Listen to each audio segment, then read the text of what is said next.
Assalamualaikum semua. Hari ni Mami tak pergi pasar, cuma pergi pasar raya je kan. Jadi beli ikan pun ikan beku. So di sini Mami ada 2 ekor ikan bawal dengan telur ikan ni. Dah lama ada kat dalam fridge. So kita kena masak lah. Jadi Mami cakap dengan bibik, kita masak asam pedas ikan bawal dengan telur bersama peria. Lain sikit kan. Mami first time makan lauk asam pedas dengan peria ni hampir 30 tahun dulu. First time Mami makan di rumah kawan. Dia orang Pahang, jadi dia masak ni kan. Jadi dipanggil Mami makan. Mami mula-mula macam tak nak makan, tapi lama-lama okeylah, cubalah. Pasal ingatkan peria tu pahit kan. Tapi bila dah dimasakkan dimasukkan di dalam kuah, alhamdulillah dia tak rasa pahit. Sebab tu Mami suka. Bila masak asam pedas, Mami lebih suka peria daripada bendir. Okay, sekarang Mami tunjukkan bahan-bahan lain. Tadi Mami dah tunjukkan ikan dia kan. Macam biasalah asam pedas kan, kita ada cili kering yang digiling. Nanti kita ambil lah seberapa banyak yang kita perlukan. Ada ni bahan-bahan bawang dia. Mami ada 2 biji bawang besar, 5 ulas bawang putih, 1 inci halia muda, 1 jari kunyit hidup, sedikit belacan, dan Mami gunakan cili segar juga, cili merah. Ini terpulang pada you all. Ada orang nak pedas, taruh lebih. Tak macam Mami ni, Mami agak-agak je kan. Jadi Mami taruh 2 je. Okay, pasal dah ada cili kering kisar. Bahan lain yang kita perlukan, 1 batang serai untuk dititik dengan 1 inci lengkuas untuk dititik. Ni 2 dititik. Tengok tu, daun kesum Mami pun kesian dah dalam fridge dah dalam sebulan kot. Tapi lagi boleh dipakai. Dia lagi ada hijau-hijau juga. Yang lain peria, Mami ada 1 batang peria dan 3 biji buah tomato yang keras lagi ni, ni yang kalau belum masak sangat. Asam ni terpulang pada masing-masing. You nak berapa banyak asam you. Tapi Mami selalu dalam segenggam gitulah. Kalau kurang asam baru Mami tambah. Ini terpulang pada rasa masing-masing. Dan garam dan gula secukup rasa. Itu saja. Yang ni bahan-bahan bawang ni kita blender dulu. Mami dah panaskan kuali, letakkan secukup minyak. Lepas tu Mami tumis dululah bahan-bahan bawang tadi yang dah di blender. Kita tumis dulu.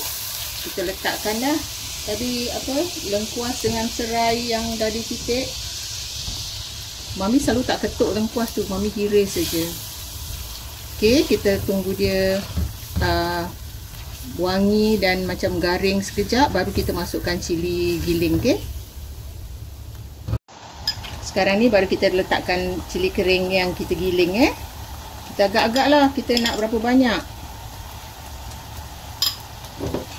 Mami pun tak tahu cili ni pedas ke tidak. Kalau pedas sangat nanti takut macam kita nak makan pun jadi tak sedap pasal terlalu pedas. Pasal cili dia tadi ni pendek-pendek. Okey, Mami tambah lagi. Okay, Mami taruh dalam 4 sudu lah ni kira. 4 sudu makan. Ni terpulang pada masing-masing. Ikut selera. Okay, kita tumis sampai dia wangi dan kira betul-betul masak lah.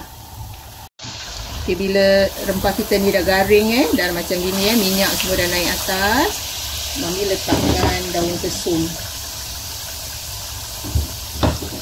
Kita letakkan daun kesum, dah tu kita tumis lagi lah. Kalau you tak ada daun kesum, tak apa, you pakai daun bawang. Tapi jangan tumis time sekarang ni lah, you letak akhir. Bila dah wangi kan, Mami tuangkan air asam. Tadi Mami dah buat air asam dalam 1 mangkuk gitu. Mami tuangkan pelan-pelan. Okay, Mami agak-agak aja. Lepas tu Mami masukkan air blender tadi tu lah. Kita agak-agak masukkan air sebanyak mana kita nak dulu kuah dia. Kalau you nak pekat, you kurangkan air. Kalau you nak banyak macam tak nak pekat sangat, okey, you tambah air. Bila dah nak hampir mendidih ni, Mami masukkan garam dan gula. Mami agak-agak dululah, pasal kita tak tahu masam dia macam mana kan. Lepas dia dah betul-betul mendidih, kita rasa.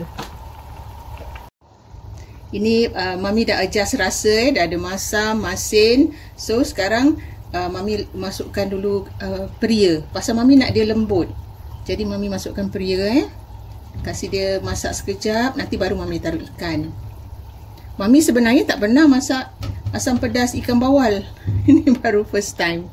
Selalu ikan tenggiri, ikan pari pun entah Mami pernah buat ke tidak. Ni Mami masukkan semua pasal bibik dengan Mami ni suka peria bila dia dalam asam pedas. Dulu si bibik ni kan, masa Mami masak ni dia tak nak makan. Dia cakap peria tu pahit. Kata dia tak suka. Lagi Mami tak rendam garam, tak macam cuci je gitu kan. Jadi kata dia pahit sangat-sangat. Bila saya paksa dia cuba, dia heran. Kata dia, kenapa tak pahit ni peria ni? Itulah Mami cakap, peria kat sini kan tak sama. Dia kata peria yang dekat Indon tu terlalu pahit. Sampai dia kata dia ramas dengan garam, dia bilas lagi, pun lagi pahit. Okay, kita tunggu kita punya peria masak sekejap. Lepas tu kita masukkan ikan. Ni dia punya peria dah macam separuh masak. Mami letakkan ikan pula. Okey, satu Mami potong, satu tak potong. Okey, kita letakkan ikan ni dulu. Dia punya Mami letakkan telur tu di tepi ni pula. Mami takut dia pecah. Okey, telur ni Mami taruh sini. Mami rasa ni telur ikan tenggiri. Okey, kita masak dulu api perlahan. Okey, nanti lepas ni kita rasa lagi tau, sebab kita dah masukkan ikan, takut dia berubah. Akhir sekali Mami letakkan tomato tadi. Kalau ada tomato hijau lebih baik lah. Mami tak ada tomato hijau. Okey, kita masak lagi sebentar. Lepas tu kita dah boleh matikan api lah. Ikan dah masak, telur dah masak kan, peria pun dah lembut. Okey, kita dah boleh angkat lah. Kita tunggu sekejap. Okey, sekarang kita dah boleh matikan api dan sajikan. Okey lah, ini asam pedas ikan bersama peria Mami. Okey, sekarang kita dah boleh sajikan lah. Kita dah boleh makan, nak makan dengan sambal kicap ke, ataupun makan dengan nasi biasa gitu aja, ataupun dengan roti. Okey, jangan lupa cuba Mami punya resepi yang simple ni. Agak unik juga. Okey, jumpa lagi dengan resepi yang lain. Bye.